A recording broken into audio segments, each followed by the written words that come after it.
वडिलांची जबाबदारी काय असते? आई जर थकत असेल ब्रेस्टफीड करून तर नवऱ्याने ऍटलिस्ट म्हणजे हजबंडने ऍटलिस्ट पकडून त्या बाळाची ढेकर तरी काढली पाहिजे, म्हणजे तिला तेवढाच आराम मिळेल. सॅनिटरी पॅड जर एवढे इम्पॉर्टंट आहेत तर मग मुलींसाठी वॉशरूम मध्ये असले पाहिजेत ना, कारण इमर्जन्सी कधी येऊ शकते. सरकारने असे काही प्रोग्राम्स ऑलरेडी राबवलेले आहेत, म्हणजे सॅनिटरी पॅड्स ठेवण्याचे, म्हणजे आपण एक कॉइन टाकून असं काढू शकतो. काही मुली इमर्जन्सी पिल्स घेतात, ते किती योग्य आहे किंवा किती अयोग्य आहे? ते इमर्जन्सी पिल्स आपलं जे ओव्ह्युलेशनची प्रोसेस असते ना त्याला पुढे ढकलते किंवा ओव्ह्युलेशन होऊच देत नाही. पण आता काही लोकांचं असंही म्हणणं आहे की डॉक्टर सारखे सारखे सोनोग्राफी करायला सांगतात किंवा सारखं रुटीन चेकअप साठी क्लिनिक मध्ये बोलवतात, कारण त्यांना पैसे कमवायचे असतात. बेसिकली ज्याच्यावर बच्चू ग्रो होतं त्याला आपण अशुद्ध रक्त म्हणतो, कारण तेच एंडोमेट्रियम शेड होत असतं. तर मग असं तर मग प्रत्येक ह्युमन बिंगच अशुद्ध म्हणावं लागेल आपल्याला. मग आयडियल एज कोणता आहे प्रेग्नन्सीसाठी? आयडियलच म्हणायचं झालं तर 25 ते 30 आहे, पण आता सध्याच्या कंडिशन नुसार आपण 35 पर्यंत. स्मोकिंग आणि ड्रिंकिंगचा किती इफेक्ट पडतो प्रेग्नन्सी मध्ये? हे टोटली अवॉइड केलं पाहिजे. It is not advisable. स्मोकिंगमुळे बच्चूची वाढ खुंटू शकते किंवा बाळाला रक्त पुरवठा व्हायला प्रॉब्लेम होऊ शकतो. सो सॅनिटरी पॅड सारखे अजून बरेच ऑप्शन्स आहेत मार्केटमध्ये, पण मग तुम्ही डॉक्टर म्हणून कोणता सल्ला देता की कोणतं योग्य आहे किंवा काय केलं पाहिजे आपण? ऍक्च्युली व्हर्जिनिटी लूज असं काही टर्मिनॉलॉजीच नाहीये, कारण काहीकांचं हायमेन खूप थिन असतं, काहीकांचं हायमेन थिक असतं आणि काही लोकांना तर कंजेनायटली हायमेनच नसतं. पण जरी मेंटली प्रेशर असेल त्याने किती इफेक्ट पडतो? मेंटल प्रेशरमुळे कॉर्टिसॉल लेवल वाढू शकते किंवा त्याच्यामध्ये थोडीफार अबॉर्शनची पण रिस्क वाढते. नमस्कार मित्रांनो, स्वागत आहे आपल्या नवीन पॉडकास्टमध्ये. आज आपल्या सोबत आहेत गायनेकोलॉजिस्ट डॉक्टर भाग्यश्री. आज आपण त्यांच्याकडून महिलांच्या आरोग्याविषयी उपयोगी माहिती जाणून घेणार आहोत. तर स्वागत करूया डॉक्टर भाग्यश्री पाटील यांचं. तर माझा सगळ्यात पहिला प्रश्न हा आहे की तुमच्या क्लिनिकमध्ये किंवा तुम्हाला कोणते प्रॉब्लेम्स स्त्रिया सगळ्यात जास्त तुमच्याकडे घेऊन येतात? पहिले तर गरोदर ज्या स्त्रिया असतात त्या येतात, म्हणजे त्यांचं रुटीन फॉलोअप असतं. त्याच्यानंतर अंगावरून पांढरं पाणी जाणे किंवा मग अनियमित पाळी. अनियमित पाळीमध्ये हल्ली लाईफस्टाईल मुळे वाढलेला प्रकार आहे पीसीओएस किंवा पीसीओडी. दोन्ही पण सेमच गोष्टी आहेत, पीसीओएस किंवा पीसीओडी. त्याच्यानंतर लवकर पाळी येणे, लवकर म्हणजे कमी वयात पाळी येणे, म्हणजे जसं पहिलं एज 12 नंतर वगैरे यायचं, म्हणजे 12 एकदा वय झालं की त्याच्यानंतर यायचे. पण आता पिरियड्स 9-10 वर्षाच्या मुलींना सुद्धा यायला लागलेत, कारण चाइल्डहुड ओबेसिटी जी म्हणतो त्याचं प्रमाण आता वाढलेलं आहे बिकॉज ऑफ फूड हॅबिट्स. म्हणजे जंक फूड खातात जास्त किंवा मग सिडेंटरी लाईफस्टाईल, म्हणजे शरीराला जास्त व्यायाम नाही, बसून राहणं, स्क्रीन टाइम वाढलेला आहे, मैदानी खेळ नाही खेळत हल्ली. त्याच्यामुळे ते जे बॉडीचं ओव्हरऑल फॅट आहे, बेसिकली विसरल फॅट, म्हणजे आपण जे ॲब्डोमिनल पोटाच्या इथलं फॅट म्हणतो ते वाढलंय. त्या फॅटमुळे ओव्हरऑल बॉडीचा इन्शुलिन रेझिस्टन्स वाढल्यामुळे पीसीओडीचं प्रमाण वाढलंय आणि त्या पीसीओडीमुळे लवकर पाळी येणे किंवा पाळी पुढे जाणे अशा दोन्ही प्रकार सुद्धा होऊ शकतात. पीसीओडी मध्ये मी असं पण ऐकलंय की 3-3 महिने किंवा 4-4 महिने पण पाळी येत नाही, कारण त्याच्यात जे नॉर्मल, जे आपलं नैसर्गिकरित्या जे अंड फुटतं ती प्रक्रिया होत नाही शरीरात, आणि त्याच्यामुळे हॉर्मोनल चेंजेसमुळे 3 महिने पाळी नाही येणे, मग ती पाळी जी येणार ती पूर्ण एक साधारण 15 ते 20 दिवस चालणे असं होऊ शकतं. कारण त्याच्या आतमध्ये जे एंडोमेट्रियम, म्हणजे आतमध्ये जे गर्भपिशवीच्या आतलं आवरण असतं ते हॉर्मोनल चेंजेसमुळे वाढतच राहतं. पण त्याच्यावर कंट्रोल करण्यासाठी जो हॉर्मोन असतो, ज्याला आम्ही प्रोजेस्ट्रॉन म्हणतो आमच्या भाषेत, तर अंड किंवा बीजकोश नॉर्मली, म्हणजे अंड न फुटल्यामुळे प्रोजेस्ट्रॉन नावाचा हॉर्मोनच रिलीज होत नाही. तर त्या हॉर्मोन रिलीज न झाल्यामुळे ते जे ग्रोथ आहे आतमधली गर्भपिशवीच्या आवरणाची, एंडोमेट्रियम, ते ग्रोथ होत राहते आणि जेव्हा गर्भपिशवीला वाटतं की आता हे आपल्याला सहन नाही होत आहे, तर त्याच्यानंतर ते पिरियड्स येतात किंवा हेवी ब्लिडिंग होते. ते नॉर्मल पिरियड्स नसतात. नॉर्मल पिरियड्स हे थोडंफार पोटात दुखून जे रेग्युलरली ते 28 ते 30 दिवसांनी येतात, that is a normal period. ज्यांना पीसीओएस आहे त्यांनी कोणती काळजी घेतली पाहिजे किंवा त्यांनी रेग्युलर लाईफ मध्ये किंवा दैनंदिन जीवनामध्ये असं काय केलं पाहिजे ज्याच्यामध्ये टाळता येईल? पहिलं तर फूडमधून, म्हणजे फूड हॅबिट्समधून मैदा आणि साखर अवॉइड केलं पाहिजे. मैदा साखर म्हणजे जसं म्हणतात पिझ्झा, बर्गर किंवा Chinese, bhaji pav, vada pav, deep fried त्या गोष्टी टाळल्या पाहिजेत. कोल्ड ड्रिंक्स, एरिएटेड ड्रिंक्स त्या टाळल्या पाहिजेत. 30 मिनिटं एक्सरसाइज केली पाहिजे, म्हणजे आयदर वॉकिंग, म्हणजे फास्ट वॉकिंग, म्हणजे हालचाल केली पाहिजे बॉडीची. आयदर फास्ट वॉकिंग किंवा मग रनिंग, किंवा घरी जर बाहेर जायला वेळ नसेल तर घरी दोरी उड्या सुद्धा मारू शकतात. जर त्यांना सायकलिंग आवडत असेल तर सायकलिंग करू शकतात. असे म्हणजे 30 मिनिटं दिवसात ना काहीतरी एक्सरसाइज केलीच पाहिजे. कंपल्सरी केलंच पाहिजे. जोपर्यंत तुम्ही एक्सरसाइज नाही करत तोपर्यंत बॉडीचा इन्शुलिन रेझिस्टन्स जो असतो तो कमी नाही होत. इन्शुलिन रेझिस्टन्स म्हणजे जेवढं आपलं बॉडीचं फॅट वाढतं तेवढं इन्शुलिन नावाचा जो हॉर्मोन असतो तो आपल्या बॉडीमध्ये ऍक्ट होणं कमी होतं, आणि मग त्याच्यामुळे बॉडीला इन्शुलिन रेझिस्टन्स डेव्हलप होतं, ज्याच्यामुळे शुगर वाढते.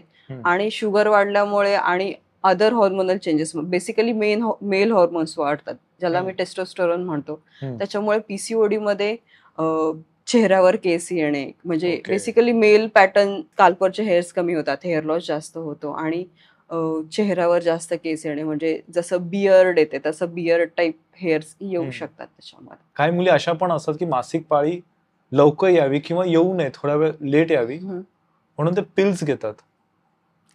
ते किती योग्य आहे? म्हणजे कधी कधी त्यांच्याकडे घरी इमर्जन्सी असू शकते, कोणता प्रोग्राम असू शकतो, त्याच्यामुळे ते पिल्स घेतात, असं त्यांची कारणं असतात. पाळीमध्ये आपलं एंडोमेट्रियम शेड होत असतो, म्हणजे गर्भपिशवीला 3 लेअर असतात. एक वरचं आवरण, एक मधलं आवरण ज्याला आम्ही मायोमेट्रियम म्हणतो, जे मसलचं किंवा स्नायूंचं बनलेलं असतं, आणि थर्ड लेअर असते एंडोमेट्रियम.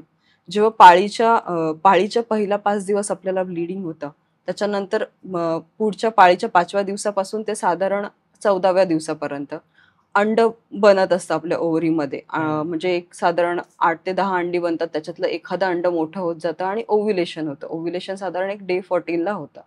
तर जेव्हा अंड बनत असतं किंवा जेव्हा ते 10 अंडी ग्रो होत असतात किंवा त्याच्यातलं एखादं डॉमिनंट फॉलिकल ज्याला आम्ही म्हणतो, 10 ग्रो होतात पण त्यातलं एकच मोठं होतं आणि एकच फुटतं, तर त्याच्यामधून इस्ट्रोजन नावाचं हॉर्मोन निघतो. त्या इस्ट्रोजन नावाच्या हॉर्मोनमुळे आतमध्ये ते एंडोमेट्रियमची लेअर बनत असते.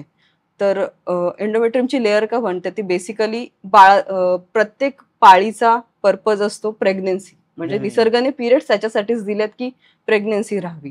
तर जेव्हा ती आतमध्ये एंडोमेट्रियम का ग्रो होतं, कारण बच्चू, म्हणजे आपल्या शरीराला असं माहित असतं की आता बच्चू येणार आहे, तर त्याच्यासाठी ती गादी तयार होत असते, जेणेकरून जेव्हा पण फर्टिलायझेशन होईल किंवा ओम आणि स्पर्म एकत्र येतील तेव्हा त्याच्यासाठी एक चांगली गादी तयार राहावी, जिथून त्याला चांगलं न्यूट्रिशन भेटेल जेव्हा पण गर्भपिशवीमध्ये गर्भ येणार तेव्हा. त्याच्यासाठी ते एंडोमेट्रियम बनत असतं. पण जर त्या स्पेक्युलेटेड टाइममध्ये प्रेग्नेन्सी नाही राहिली किंवा बच्चू गर्भ तिथे नाही आला, तर ते endometrium due to deficiency of hormone, जे प्रोजेस्ट्रॉन जो हॉर्मोन मी तुम्हाला मगाशी सांगितलं, दॅट इज फॉर प्रेग्नेन्सी, म्हणजे तो प्रेग्नेन्सीचा हॉर्मोन आहे. प्रोजेस्टेरॉन तो प्रेग्नेन्सीचा हॉर्मोन आहे. तर तो हॉर्मोन जेव्हा विड्रॉ करतो बॉडी, तेव्हा मग ते एंडोमेट्रियम शेड होतं, म्हणजे बेसिकली ज्याच्यावर बच्चू ग्रो होतं त्याला आपण अशुद्ध रक्त म्हणतो, कारण तेच एंडोमेट्रियम शेड होत असतं. तर मग असं तर मग प्रत्येक ह्युमन बिंगच अशुद्ध म्हणावं लागेल आपल्याला. तर त्याच्यात काहीच अशुद्ध नाहीये. जुने लोक जे प्रॅक्टिस करायचे तेव्हा ती गोष्ट वेगळी होती, कारण तेव्हा स्त्रियांना आराम नाही मिळायचा. तर स्त्रियांना आराम मिळावा त्याच्यासाठी त्यांना घरातून बाहेर ठेवलं जायचं, किंवा तू देवपूजा नको करूस, तू बाहेर जाऊ नकोस, कोणती कामं करू नको, म्हणून ते दुधाला हात लावलं तर दूध खराब होईल, किंवा ह्याला हात नको लावू, कारण तेवढाच त्या स्त्रीला आराम मिळावा. पहिले सॅनिटरी पॅड्स नव्हते, त्याच्यामुळे त्यांना दुसऱ्या रूम मध्ये गोणपटावर म्हणा किंवा वेगळ्या कपड्यावर झोपवलं जायचं, आणि रक्त बाहेर येतं, तर जिथे पण रक्त बाहेर येतं तिथे इन्फेक्शनचे चान्सेस असतात. त्याच्यामुळे त्यांना त्या कुटुंबापासून थोडा वेळ वेगळं ठेवलं जायचं त्या टायमिंगसाठी. किंवा मग जेव्हा आपले पिरियड सुरू असतात, म्हणजे जेव्हा मेन्सेस होत असतात, तेव्हा फिजिकल रिलेशन्स किंवा शारीरिक संबंध नाही आले पाहिजे, कारण त्याने इन्फेक्शनची रिस्क वाढते. बिकॉज जिथे पण रक्त असतं तिथे बॅक्टेरिया चांगल्याने ग्रो होऊ शकतात. त्याच्यामुळे त्यावेळेला शारीरिक संबंध येऊ नयेत किंवा टाळावे म्हणून तिला वेगळं ठेवलं जायचं. पण आता त्याचं वेगळी मिसयूज होतंय. तर असं नाहीये की ती पाळीमध्ये येणारं रक्त अशुद्ध आहे. ओके, मग आता क्लिअर झालं पाहिजे, आणि मे बी या लोकांना आज क्लिअर होईल. आणि जर आपण सारखं त्या हॉर्मोनल पिल्स घेत राहणार तर मग पिरियड इरेग्युलरिटीचे चान्सेस वाढतात, कारण त्याचे पण स्वतःचे काही वेगळे साईड इफेक्ट्स आहेत. ओके, ते जास्त प्रमाणात घेतले नाही की घेतलेच नाही पाहिजेत? वन्स इन अ इयर किंवा असं ठीक आहे, ओके. बट ते रेग्युलरली नाही घेतलं पाहिजे. काही मुली इमर्जन्सी पिल्स घेतात, ते किती योग्य आहे किंवा किती अयोग्य आहे ते? इमर्जन्सी पिल्स आपलं जे ओव्ह्युलेशनची प्रोसेस असते ना, हा. त्याला पुढे ढकलते किंवा ओव्ह्युलेशन होऊच देत नाही. ते पण एक हॉर्मोनलच पिल असते. त्यात लिओनॉर्जेस्ट्रॉल नावाचा हॉर्मोन असतो, जे की आपले ओव्ह्युलेशन पोस्टपोन करतं किंवा ओव्ह्युलेशन होऊच देत नाही, ज्याच्यामुळे जी जी प्रेग्नन्सी राहणार असते ती राहत नाही. पण त्याचा पण 100% रिझल्ट आहेच असं नाही. करेक्ट. प्रत्येक जे आपण कॉन्ट्रासेप्शनचे मेथड्स आहेत, त्या कुठल्याच कॉन्ट्रासेप्शन मेथडला 100% असा रिझल्ट नाहीये. म्हणजे इव्हन इफ आपण जे म्हणतो नसबंदी करतो, नसबंदीचा सुद्धा 100% रिझल्ट नाहीये. त्याच्यात सुद्धा 1 लाखामध्ये एखादं फेल्युअर होऊ शकतं. तर इमर्जन्सी पिल्स पण 100% सॉल्युशन नाहीयेत. बट दॅट इज ऑल्सो, म्हणजे अति तिथे माती नाही पाहिजे. म्हणजे अति तिथे नेहमी मातीच असते. तर म्हणजे प्रमाणातच कधीतरी एकदम इमर्जन्सीला वापरला पाहिजे. जर तुम्ही रेग्युलर यूजमध्ये ते यूज करणार, की दर महिन्याला यूज करते किंवा 2-3 महिन्यातून एकदा यूज करते, तर त्याने पण पिरियड्स इरेग्युलर होऊ शकतात किंवा त्याने पण हॉर्मोनल इम्बॅलन्स होऊ शकतो. त्या रेग्युलर कॉन्ट्रासेप्शनसाठी आपल्याकडे वेगळ्या पिल्स असतात आणि इमर्जन्सी पिल ही टोटली डिफरंट असते. ओके. तुम्ही मगाशी म्हणालात की अंगावरून पांढरं पाणी जातं, म्हणजे एक्झॅक्टली काय असतं? अंगावरून पांढरं पाणी आपल्याला नैसर्गिकरित्या सुद्धा म्हणजे आपल्या सायकलच्या काही पिरियड्समध्ये जातं. White discharge? White discharge. White discharge हा वेगवेगळ्या टाईपचा असतो. म्हणजे कधी करडी म्हणजे जसं आपलं दही असतं तशा टाईपचा असू शकतो. तर that is more because of fungal infection, म्हणजे त्याला मी कॅन्डिडियासिस म्हणतो. तर तो कशामुळे होतो? तो जर आपली इम्युनिटी कमी असेल किंवा मग डायबिटिक पेशंटमध्ये तो खूप कॉमनली होऊ शकतो. किंवा जर तुमचं हायजीन मेंटेन नसेल व्यवस्थित, तर त्याच्यामुळे होऊ शकतो. आणि आता रिसेंट यूज मधली गोष्ट म्हणजे जे आता आपण इंग्लिश टॉयलेटमध्ये जेट स्प्रेज यूज करतो. तर जेट स्प्रे कसं स्त्रीची जी म्हणजे व्हजायना आहे आणि जी आपली शी करण्याची किंवा संडास करण्याची जागा आहे ती खूप जवळ आहे. जेट स्प्रे आपण मागून मारतो, तर ते जे मागचं संडासच्या वाटेचं इन्फेक्शन आहे ते व्हजायनाच्या इथे येऊ शकतं आणि त्याने फ्रिक्वेंट इन्फेक्शन्स होऊ शकतात किंवा ते हार्म करू शकतो. जेट स्प्रेचा जो फोर्स आहे, प्रेशर आहे, त्याने ते जास्त इजा करू शकतं किंवा तिथे इंजुरी होऊ शकते त्याने. तर जेट स्प्रे हा अवॉइड केला पाहिजे. आयदर आपण जसं इंडियन टॉयलेटमध्ये वॉश करतो तसं वॉश करू शकतो, और you can use tissue use करू शकतो. तर जेट स्प्रेचा यूज टाळला पाहिजे. त्या जी आपली इंटिमेट म्हणजे व्हजायना किंवा व्हल्वा आहे तिथे साबण, पावडर, तेल ह्याचा वापर करू नये. नॉर्मल जे आपण अंघोळीसाठी पाणी घेतो, कोमट पाणी, त्याने वॉश केलं once in a time, that is also enough. आणि जे मार्केटमध्ये वॉश आलेले आहेत नवीन म्हणजे व्हजायनल वॉशेस, त्याच्यामध्ये पण केमिकल्स असतात. त्याने पण इरिटेबल रिॲक्शन येऊन कधी कधी व्हाईट पाणी जास्त जाऊ शकतं किंवा त्रास होऊ शकतो, इन्फेक्शन होऊ शकतं त्याने. सो त्याचा पण असा काही यूज आहे असं नाही. व्हजायना तसाही स्वतःच म्हणजे तो सेल्फ वॉशिंग ऑर्गन आहे. त्याचा पीएच ऍसिडिक असतो, म्हणजे जास्त ऍसिडिक पीएच असल्यामुळे तिथे बॅक्टेरिया लवकर ग्रो होत नाही. तर त्याला असं वेगळं काही करण्याची गरज नाहीये. व्हजायनल डुशिंग म्हणजे आतमध्ये साफ करणं, व्हजायना हात टाकून काही लोक साफ करतात किंवा तसंही करण्याची काही गरज नाहीये. कारण व्हजायना त्याचाच सेल्फ वॉशिंग ऑर्गन आहे. तो त्याचे बॅक्टेरिया स्वतःच संपवतो. त्याच्यामुळे त्याच्यासाठी असं काही वेगळं व्हजायनल वॉश वगैरे वापरण्याची गरज नाहीये, जे रुटीनली हल्ली इंस्टाग्रामवर बघून वगैरे वापरले जातात. पण हे मिथ क्लिअर झालं पाहिजे. पण काही मुलींचं असंही म्हणणं असतं की आम्ही ट्रॅव्हल करतोय किंवा एक लॉंग रूट कुठे जर्नी करणार आहोत आम्ही, त्यासाठी आम्ही इंटिमेट वॉश वापरतो. मग त्यावेळी त्यांनी काय केलं पाहिजे? त्यावेळी त्यांनी अवॉइड केलं पाहिजे. त्या जे आपलं म्हणजे सिटिंग अवॉइड केली पाहिजे किंवा क्लीन करून बघ. इंग्लिश टॉयलेटची सिटिंग प्रेफरेबली, जर इंडियन टॉयलेट असेल तर ते यूज करणं प्रेफर केलं पाहिजे. पण जर काही ऑप्शन नसेल तर ते वॉश करून व्यवस्थित आणि त्याच्यावर सिटिंग अवॉइड केली पाहिजे. आणि इट्स नॉट नेसेसरी की आपण इंटिमेट वॉश करणं गरजेचंच आहे असं नाहीये. म्हणजे त्याचा काही असा वेगळा फायदा नाहीये. करेक्ट. व्हाईट डिस्चार्जचे तुम्ही अजून प्रकार सांगितले होते मला, ते कोणते? एक ग्रीनिश व्हाईट डिस्चार्ज सुद्धा असतो, जो ट्रायकोमोनियासिस नावाच्या इन्फेक्शनमुळे होतो. तो दॅट इज ड्यू टू म्हणजे that is sexually transmitted disease. तर हायजीन वापरल्यामुळे न वापरल्यामुळे त्याच्यासाठी दोघांचंही हायजीन महत्वाचं आहे. म्हणजे हजबंडचं पण हायजीन, म्हणजे त्याच्यामध्ये आपल्याला दोघांना पण ट्रीट करावं लागतं, पार्टनरला पण ट्रीट करावं लागतं आणि पेशंटला पण ट्रीट करावं. इफ यू ट्रीट फक्त आपण पेशंटला ट्रीट केलं तर, आणि जर पार्टनरला ते इन्फेक्शन ऑलरेडी झालेलं असेल तर ती ट्रीटमेंटच पूर्ण नाही झाली. कारण नेक्स्ट टाइम जेव्हा पण ते इंटरकोर्स करणार किंवा सेक्शुअली ऍक्टिव्ह होणार तेव्हा ते इन्फेक्शन पुन्हा त्या लेडीजला जाऊ शकतं आणि पुन्हा ते रिकरंट तिला तीच कंप्लेंट राहू शकते त्या पेशंटला. मेलला सुद्धा वाईट डिस्चार्ज होतं. हा, मेलला सुद्धा असा त्रास होऊ शकतो, पण मेल्स मध्ये सिम्पटम्स लवकर येत नाही कारण मेल्सचा युरेथ्रा लॉंग असतो, फिमेल्सचा शॉर्ट असतो. त्याच्यामुळे फिमेल्स मध्ये युरिन इन्फेक्शन्स किंवा वजानल इन्फेक्शन्स जास्त फ्रिक्वेंटली दिसतात. तेच मेलचा युरेथ्रा लॉंग असल्यामुळे ते म्हणजे ते बराच टाइम असिम्पटमॅटिक राहतात. आणि अजून कोणते प्रकार आहेत वाईट डिस्चार्जचे?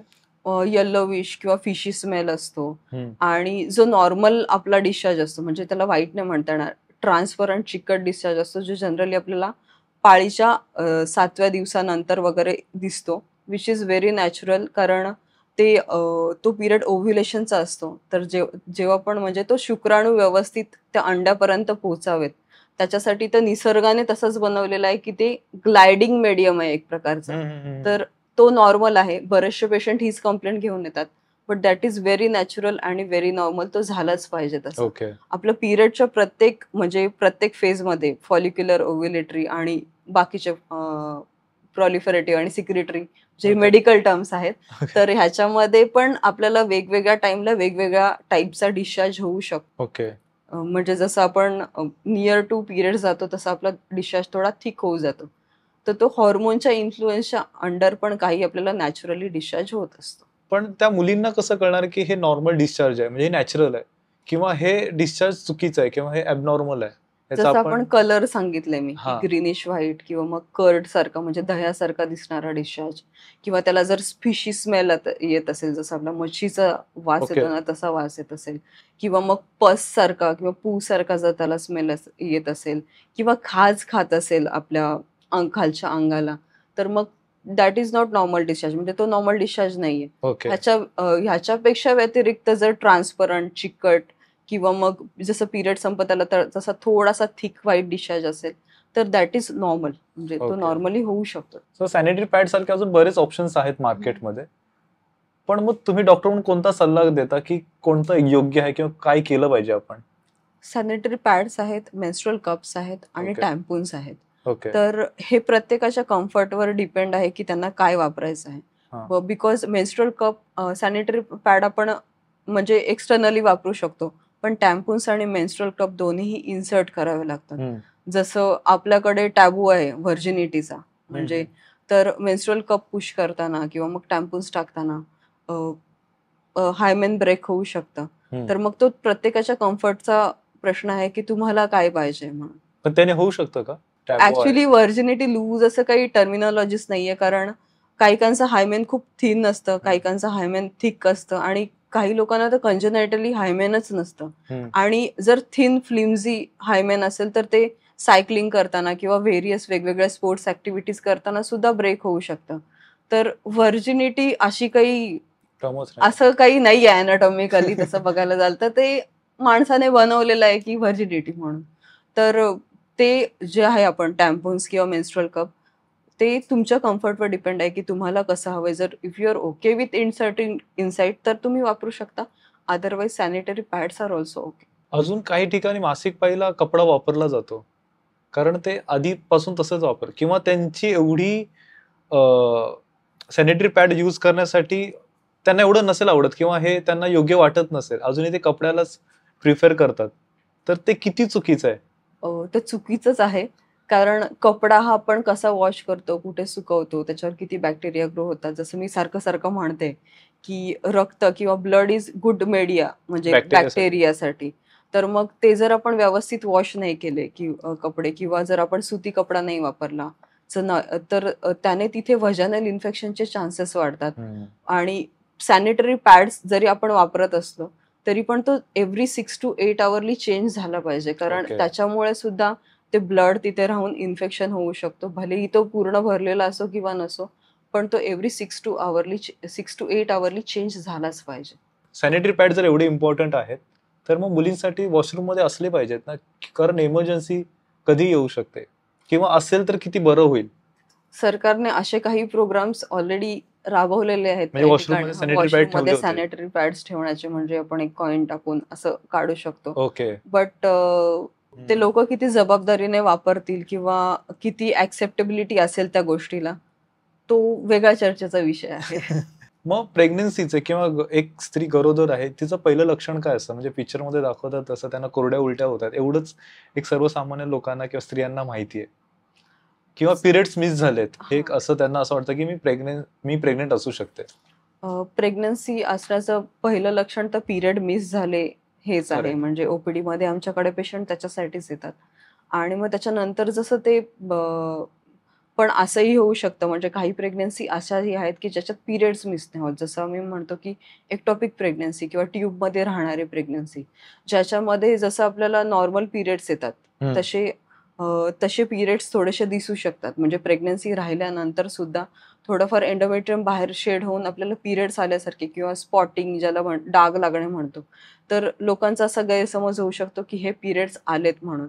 तर पिरियड्स कधीही कोणत्याही टाइमला मिस झाले असेल, थोडाफार जरी त्याच्यात अनियमितता असेल तर आणि जर स्त्री ही म्हणजे सेक्शुअली ऍक्टिव्ह असेल तर तिने पहिले UPT म्हणजे युरिन प्रेग्नन्सी टेस्ट ही केलीच पाहिजे. गर्भनलिकेमध्ये जर प्रेग्नन्सी राहत असेल तर ती ग्रो नाही होऊ शकत, किंवा ती जर ग्रो झाली त्याने गर्भनलिका फाटू शकते आणि स्त्रीच्या जीवाला सुद्धा धोका होऊ शकतो.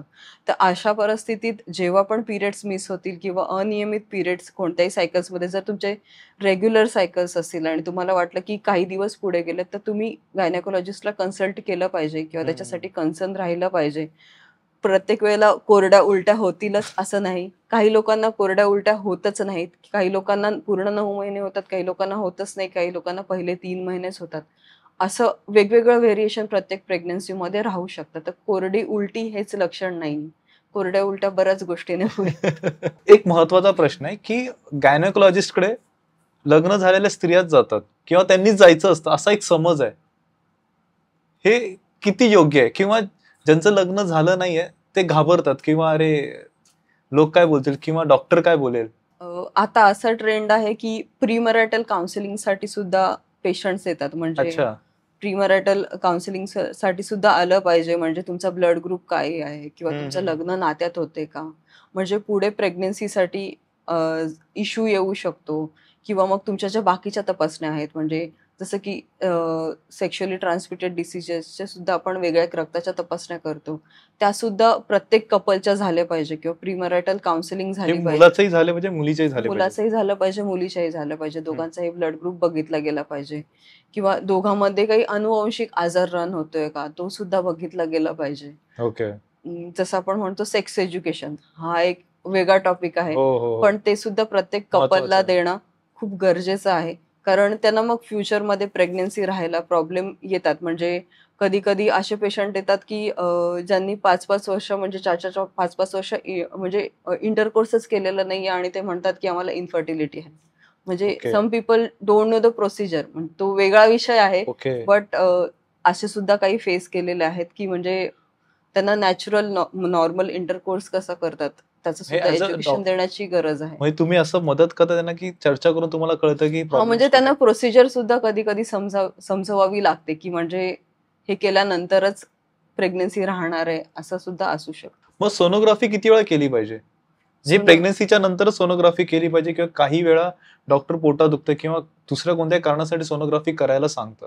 पहिल्या 2 महिन्यात एक सोनोग्राफी झाली पाहिजे, 1.5 ते 2 महिन्यामध्ये, म्हणजे 6 ते 8 आठवड्यामध्ये. ओके. 6 ते 8 हे आठवड्यामध्ये. प्रेग्नन्सीच्या नंतरची गोष्ट. हा, प्रेग्नन्सीच्या नंतरची गोष्ट आहे. एकदा प्रेग्नन्सी कन्फर्मेशनसाठी हम्म. आपण सोनोग्राफी करतो की प्रेग्नन्सी गर्भाशयातच आहे ना, हम्म. ते बघण्यासाठी आपण जेव्हा फर्स्ट प्रेग्नन्सी टेस्ट पॉझिटिव्ह येते तेव्हा आपण प्रेग्नन्सी गर्भाशयातच आहे ना म्हणजे ही ते पहिली युरिन टेस्ट झाली आपली, ती जर हम्म. आपली पॉझिटिव्ह येते हम्म.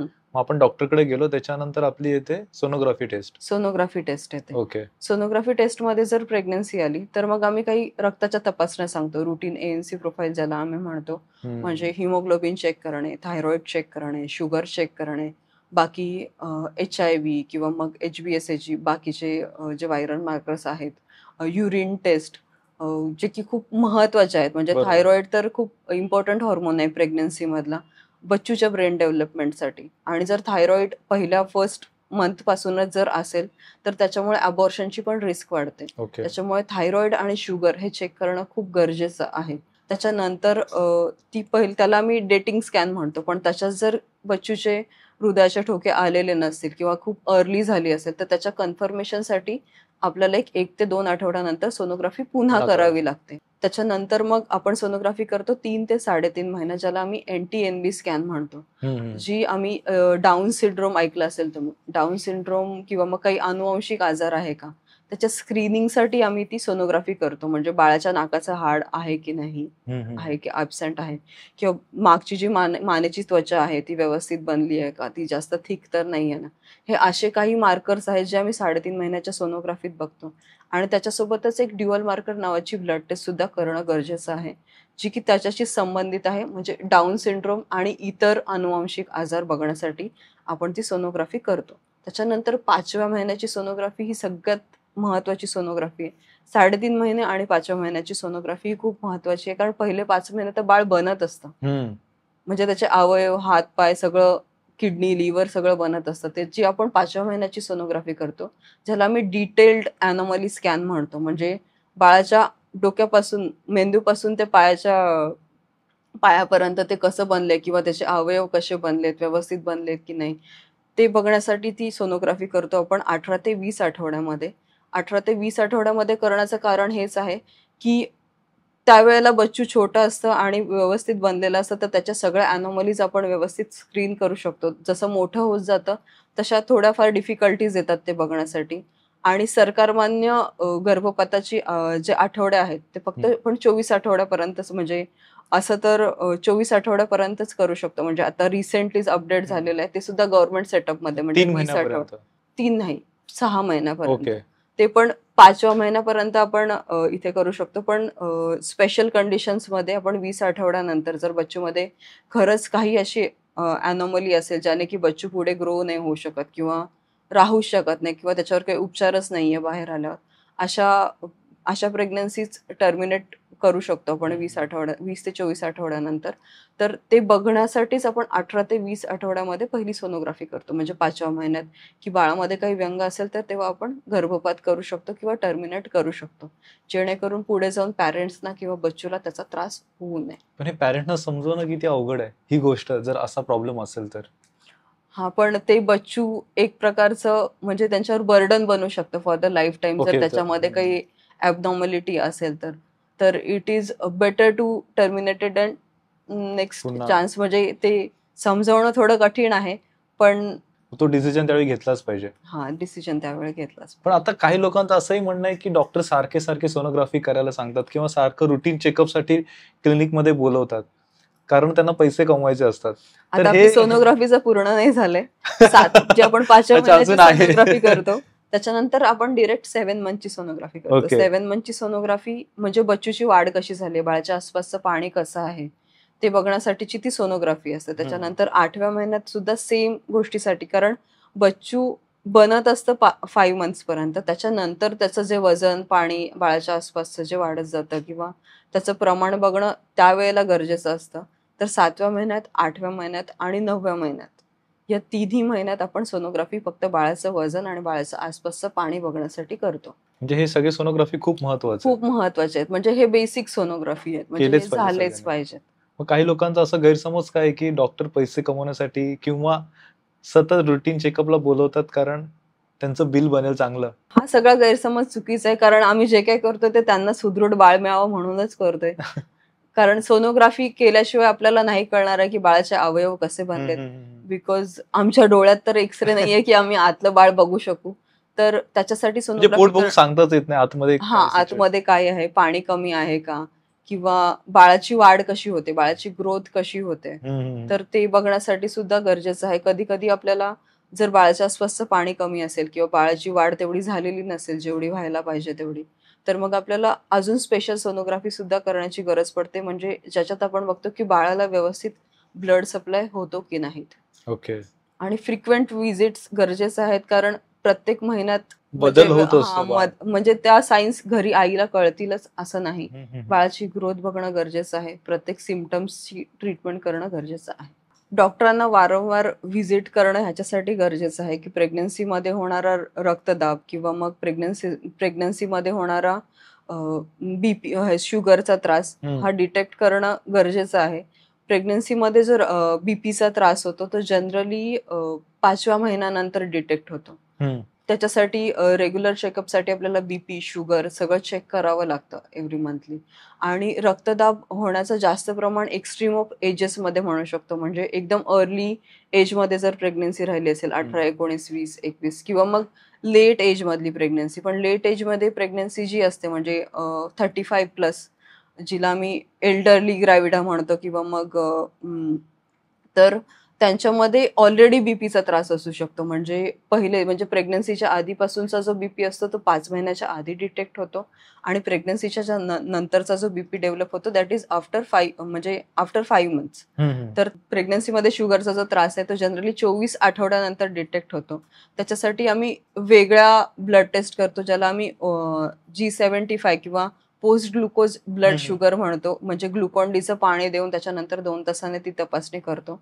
ही स्क्रीनिंग टेस्ट आहे म्हणजे डायबिटीज डिटेक्ट करण्यासाठी. त्याच्यासाठी हाय रिस्क फॅक्टर जर घरात फॅमिली हिस्ट्री असेल ऑलरेडी डायबिटीजची किंवा जर एज 35 पेक्षा जास्त असेल तर त्या मातांमध्ये किंवा पीसीओडीची हिस्ट्री असेल ऑलरेडी, पीसीओडीच्या मातांमध्ये डायबिटीज डेव्हलप होण्याचे चान्सेस जास्त असतात. आणि डायबिटीज जर प्रेग्नन्सीमध्ये डिटेक्ट झाला तर त्याच्यामुळे बच्चूचं वजन जास्त राहणं किंवा बाळाच्या जीवाला पोटामध्ये 8व्या 9व्या महिन्यात धोका होणं असे प्रमाण वाढतं. म्हणजे त्याच्यामुळे ते स्क्रीनिंग करणं गरजेचं आहे. आणि जर प्रेग्नन्सीच्या आधीपासून डायबिटीज असेल तर अशा बच्चूंमध्ये ॲनोमलीज म्हणजे व्यंग होण्याचे चान्सेस जास्त असतात. ओके. जर त्याच्यामुळे प्रेग्नन्सीच्या आधी शुगर, थायरॉइड म्हणजे एक बेसलाईन चेकअप ज्याला आम्ही प्री कन्सेप्शनल काउन्सिलिंग म्हणतो. म्हणजे प्रेग्नन्सी प्लॅन करण्याच्या आधी सुद्धा खूप ब्लड टेस्ट किंवा मग बाकीचं एक रुटीन चेकअप झालं पाहिजे. प्रेग्नन्सीच्या 1-2 महिने आधी फॉलिक ऍसिडची जी टॅबलेट असते ती सुद्धा घेणं गरजेचं आहे ज्याने बाळाची ग्रोथ चांगली होते, बाळाची ब्रेन डेव्हलपमेंट चांगली होते. ओके. मग आयडियल एज कोणता आहे प्रेग्नन्सीसाठी? म्हणजे मुलीचं वय काय असलं पाहिजे चांगलं किंवा योग्य? म्हणजे 20s म्हणू शकतो आपण. Ideal age is like 20 to 30 मध्ये. But that is too early. म्हणजे आताचं जे म्हणजे करिअर आहे शिक्षणच 22-25 आणि तेवढीशी मॅच्युरिटी 20 ते 25व्या वयामध्ये आलेली नसते. तर आयडियलच म्हणायचं झालं तर 25 ते 30 आहे. पण आता सध्याच्या कंडिशननुसार आपण 35 पर्यंत. ओके. प्रेग्नन्सी 35च्या पुढे जास्त रिस्क आणि जास्त कॉम्प्लिकेशन्स आणि प्रेग्नन्सी राहायला सुद्धा डिफिकल्टी येऊ शकते. जेव्हा एखादी स्त्री प्रेग्नेंट असते किंवा प्रेग्नन्सीमध्ये त्यांनी कोणता व्यायाम केला पाहिजे? व्यायाम केला पाहिजे का? मुळात हा प्रश्न आहे. व्यायाम मध्ये पहिल्या 3 महिन्यात तर जेवढं म्हणजे आराम करता येईल किंवा जेवढे सर्व्हिक्सला म्हणजे पिशवीच्या तोंडाला जेवढे कमी व्हायब्रेशन्स लागतील तेवढे बेस्ट आहेत. म्हणजे पहिल्या 3 महिन्यात आम्ही सांगतो की ट्रॅव्हलिंग अवॉइड केलं पाहिजे त्यांनी. लॉंग ट्रॅव्हलिंग किंवा मग बाईक किंवा ऑटोचं ट्रॅव्हलिंग कमीत कमी केलं पाहिजे. व्हायब्रेशन जास्त असतील. म्हणजे बेसिकली सर्व्हिक्सला किंवा पिशवीच्या तोंडाला कमीत कमी व्हायब्रेशन्स जाणवले पाहिजेत. Physical relations not allowed in first 3 months. Rather I will say की टोटल 9 months मध्येच अवॉइड केले पाहिजे. त्याच्यानंतर काही जड वस्तू उचलणे किंवा बाहेरचं खाणं त्या स्त्रीने टाळलं पाहिजे. जर काही तिला एक्सरसाइज करावीशी वाटत असेल तर एक नॉमिनल 30 मिनिट्सचा डेली वॉक करू शकते ती. त्याच्यापेक्षा जास्त upper body exercises but that's too म्हणजे तुमच्या डॉक्टरला कन्सल्ट करून किंवा प्रॉपर एखाद्या योगा सेंटरमध्ये जाऊनच ते केलं पाहिजे. असं घरी बघून प्रयोग नाही करावे त्यांनी. करेक्ट. पण काही लोक ऑफिसला जात असतात म्हणजे त्यांचं जर कॉम्प्युटरवरती काम असेल पण जरी मेंटली प्रेशर असेल त्याने किती इफेक्ट पडतो? मेंटल प्रेशरमुळे कॉर्टिसॉल लेवल वाढू शकते किंवा त्याच्यामध्ये थोडीफार अबॉर्शनची पण रिस्क वाढते. तर अशा ज्यांना ट्रॅव्हलिंग खूप लॉंग आहे पण ज्यांना वर्क फ्रॉम होम वगैरे पॉसिबल आहे अशा स्त्रियांना आम्ही वर्क फ्रॉम होम घ्यायला सांगतो. पण गावाकडे तर बायका सगळंच काम करतात. हो. पण त्यांना सांगून पण ते मग त्याच्यामुळे रिकरंट म्हणजे जर सारखा गर्भपात होत असेल तर अशा स्त्रियांमध्ये आम्ही पहिल्या 3 महिन्यांमध्ये टोटल बेड रेस्ट ऍडवाइस करतो किंवा आपण हॉर्मोनल सपोर्ट बाकी सगळे एक्स्ट्रा मेडिसिन्स थोडे सुरू करतो. गरोदरपणात त्यांनी कोणतं काम केलं पाहिजे? म्हणजे असं बोलतात की चांगल्याच गोष्टी ऐकल्या पाहिजे, चांगली पुस्तकं वाचली पाहिजे, चांगल्या लोकांना भेटलं पाहिजे, कारण त्याचा इफेक्ट बाळावरती होतो. असं काही असतं? माझ्यानुसार तर तिने चांगलं पोषण घेतलं हे पाहिजे, महत्वाचं. चांगलं खाल्लं पाहिजे. हां. बाहेरचं फूड म्हणजे जसं जंक फूड हम्म. म्हणू किंवा आपण बाहेरचं जे खाणं आहे जिथलं हायजीन बद्दल आपल्याला गॅरंटी नाही ते टाळलं पाहिजे.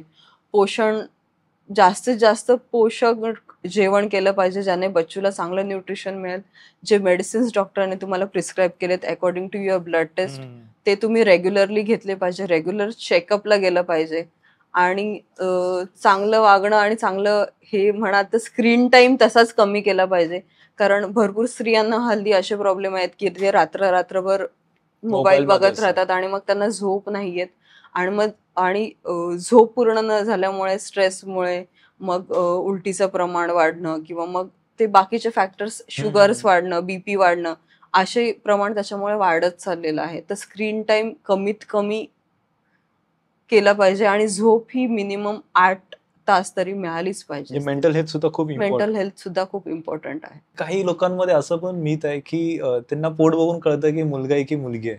म्हणजे पोट मोठं असेल तर मुलगी असं समजतात आणि पोट म्हणजे ऑब्व्हियसली मुलगा आहे. तर हे किती खरं आणि किती खोटं आहे?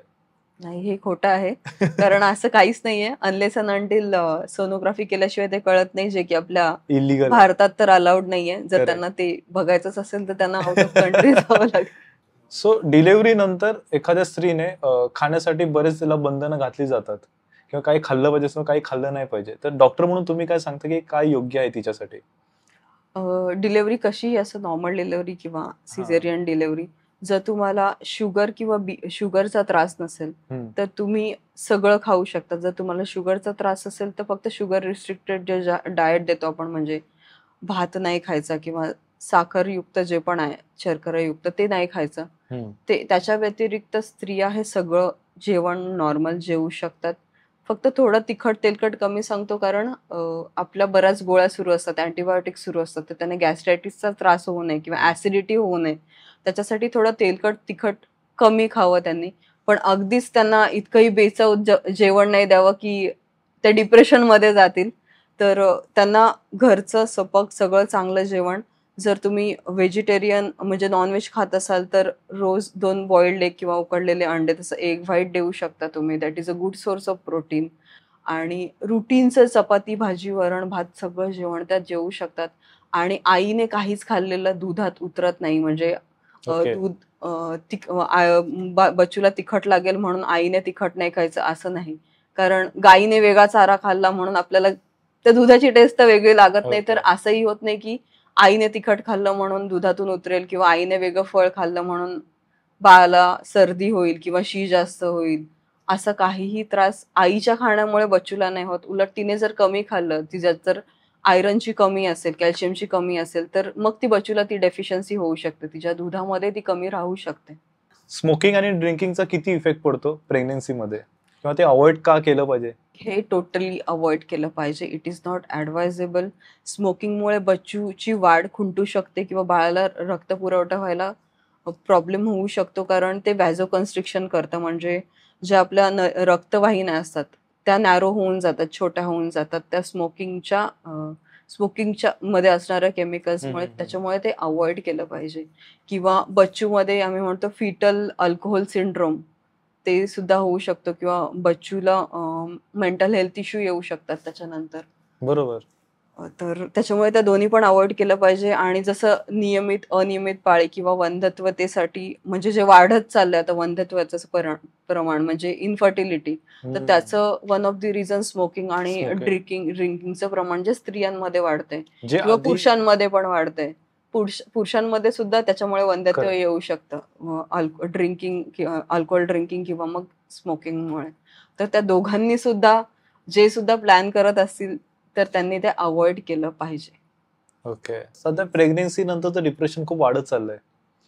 फर्स्ट तर सोशल स्टेटसचं प्रेशर की हो, हा ते एक असं सोशल स्टेटस. लग्नानंतर तर ते हा, सोशल सध्या जे सुरू आहे म्हणजे सोशल मीडियाचं प्रमाण इतकं वाढलंय की लोकांना अर्ध तर सोशल स्टेटसचं प्रेशर असतं. त्याच्यानंतर सगळं आपण परफेक्टच केलं पाहिजे किंवा मी परफेक्ट मदर झाली पाहिजे, हे एक वेगळं प्रेशर असतं. कारण बाकीच्या पियर्स कडून किंवा मैत्रिणींकडून ऐकलेलं असतं की मी असं केलं किंवा मी तसं केलं.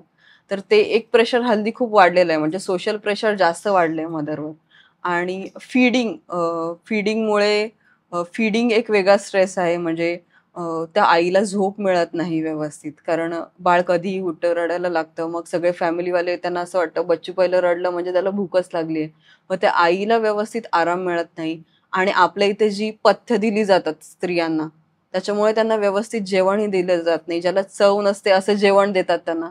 मग त्यांचं पोट भरत नाही, त्याच्यामुळे पण त्या थोड्या डिप्रेस असतात. आणि ओव्हरऑल प्रेग्नन्सी नंतर जे हॉर्मोनल चेंजेस असतात, म्हणजे जसे हॉर्मोन सांगितले मी, प्रोजेस्ट्रॉन वगैरे, तर त्याच्यामुळे सुद्धा पोस्टपार्टम डिप्रेशन होऊ शकतं.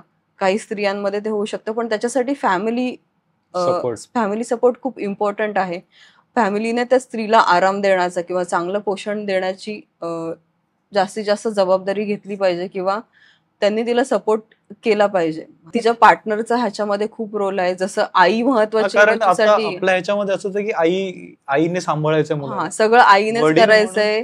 म्हणजे सगळं आईनेच करायचंय, म्हणजे फीड पण आईनेच करायचंय, रात्री ते उठलं तरी आईनेच बघायचंय. वडील म्हणून पण तिच्या पार्टनरचा सपोर्ट सुद्धा इम्पॉर्टंट आहे तिला आराम देण्यासाठी. कधी तो बघू शकतो, कधी ती बघू शकते. म्हणजे असं ऑल्टरनेट करून तिला 2 फीडच्या मध्ये कंपल्सरी आराम भेटलाच पाहिजे. म्हणजे जेव्हा बच्चू झोपलेला असेल तेव्हा आईला सुद्धा आराम भेटला पाहिजे.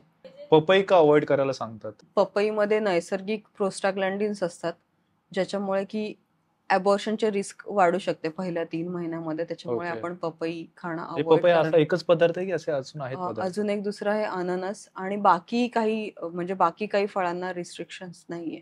मग एवढी स्त्रियांना बंधनं का घालतात? हेच खायचं नाही, हेच खायचं नाही, खूप अळणी वगैरे? ते कारण पहिले आपल्याकडे औषधं कमी होती, त्याच्यामुळे पथ्यावरच जास्त भार असायचा. पण आता आपल्याकडे अँटीबायोटिक्स आलेली आहेत, बाकी न्यूट्रिएंट्स आलेली आहेत. त्याच्यामुळे आपण स्त्रियांना सगळं खायला देऊ शकतो. म्हणजे पोषणयुक्त पोषक आहार द्यायला पाहिजे, ज्याच्यामध्ये प्रोटीन्स येतात, फॅट्स येतात किंवा कार्बोहायड्रेट ते प्रमाणात त्यांना मिळाले पाहिजेत. प्रेग्नन्सी नंतर पण कोणते पदार्थ खाल्ले पाहिजेत? ऍक्च्युली स्त्रिया सगळं जे नॉर्मली जे आपण घरात खातो ते सगळं खाऊ शकतात. त्यात थोडं प्रोटीन आणि कॅल्शियम ऍड करावं लागेल, कारण ऑलरेडी ती फीड करते. तर त्या फीड सोबत तिच्या सुद्धा शरीरातलं कॅल्शियम आणि आयरन जाते. तर त्याचा मॅक्झिमम सपोर्ट राहण्यासाठी आम्ही सुद्धा मेडिसिन्स देतो. म्हणजे स्त्रियांना डिलेव्हरी नंतरच्या 3 महिन्यात आयरनचे सप्लिमेंट्स, म्हणजे आयरनच्या ज्या गोळ्या असतात त्या आम्ही ठेवतो. आणि त्याच्यानंतर 6व्या महिन्यापर्यंत कॅल्शियमच्या टॅबलेट सुरू असतात. तर पण बाकी पोषण खाणं सुद्धा महत्वाचं आहे तेवढंच. अजून एक शेवटचा प्रश्न होता, म्हणजे वी आर प्रेग्नेंट असं जे बोलतात त्यावेळी वडिलांची जबाबदारी काय असते?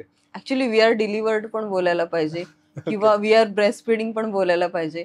कारण आई जर ब्रेस्ट फीड करत असेल, आई जर थकत असेल ब्रेस्ट फीड करून, तर नवऱ्याने ऍटलिस्ट, म्हणजे हजबंडने ऍटलिस्ट पकडून त्या बाळाची ढेकर तरी काढली पाहिजे, म्हणजे तिला तेवढाच आराम मिळेल. खरंय. नाही, महत्वाचं आहे. आय थिंक या पॉडकास्ट नंतर सगळं हे करतील. खूप छान वाटलं तुमच्याशी बोलून, खूप गोष्टी समजल्या आणि खूप मिथ होते ते क्लिअर झालेत. आय थिंक ऑडियन्सही झाले असतील. आणि तुमचेही काही प्रश्न असतील आम्हाला कमेंट्स करून विचारा, आम्ही सगळ्या प्रश्नांची उत्तरं देऊ.